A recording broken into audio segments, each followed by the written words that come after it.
There are 35 hours left to campaign, and candidates are making the most of every minute. This morning, some began canvassing before the sun rose to catch commuters heading to work. Parties are also ramping up their presence online, and we can expect a flurry of e-rallies, videos, and to and fro's on Facebook all the way till Wednesday night. Yesterday, at his Fullerton rally online, Prime Minister Lee Hsien Loong framed a key question for voters when he asked, "Whom do you trust to get you through the very difficult times ahead?" PM Lee also stressed the importance of a strong mandate to ride through the crisis, saying that investors, friends and adversaries alike will be watching Friday's election outcome closely. And significantly, PM Lee gave his pledge that he will steer Singapore through the current crisis, alongside Senior Ministers Teo Chee Hean and Tharman Shanmugaratnam, as well as the fourth-generation ministers, but that he needed the full support of all Singaporeans. Now, the PAP is banking on this personal approach and PM's popularity in its pitch to voters. It is also an approach other candidates are likely to focus on at this stage in the constituencies they are contesting. On the opposition front, Workers' Party Chief Pritam Singh and Progress Singapore Party Chief Tan Cheng Bock have been going around constituencies their parties are contesting to stump for their candidates. WP candidates also responded to the PAP's call for a strong mandate.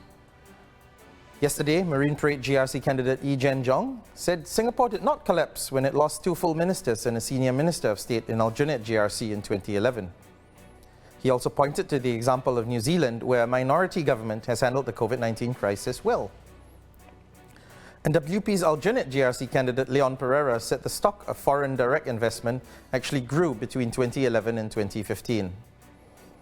Now, alternate may well see the keenest contest at this general election, but the PAP is also mindful not to be too aggressive there as well, lest it play into concerns of a clean sweep, even as the party reminds voters that they have to think seriously about their vote in this last stretch.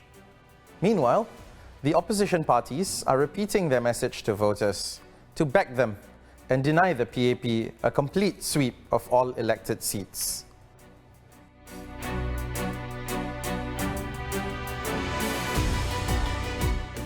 My colleague Chua Mui Hung summed it up aptly in a commentary in today's paper that the incumbent PAP has to work doubly hard in the remaining hours to persuade voters to support the party with a track record so that Singapore can emerge stronger in a post-COVID-19 world. While the opposition has to persuade voters that supporting an alternative will put pressure on the PAP to ensure that the future is better. My take is that both sides will also aim to convince voters that they are the best answer to the question PM posed. Whom do you trust to get you through the very difficult times ahead?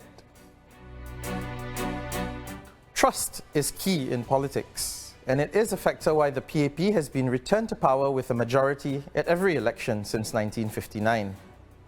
Trust is tied to a track record. It is also tied to sound plans that will help save jobs and give people and their children a better future. Now, at this stage of the campaign, most voters would likely have made up their minds who to vote for on Friday. Observers estimate that slightly over one-third has decided to back the PAP, one-third has decided on the opposition, and the remaining middle ground is deliberating their choice. This is why the remaining hours are critical for all parties. How do they convince voters that they can be trusted to do the right thing if elected, and to do what's best for Singapore?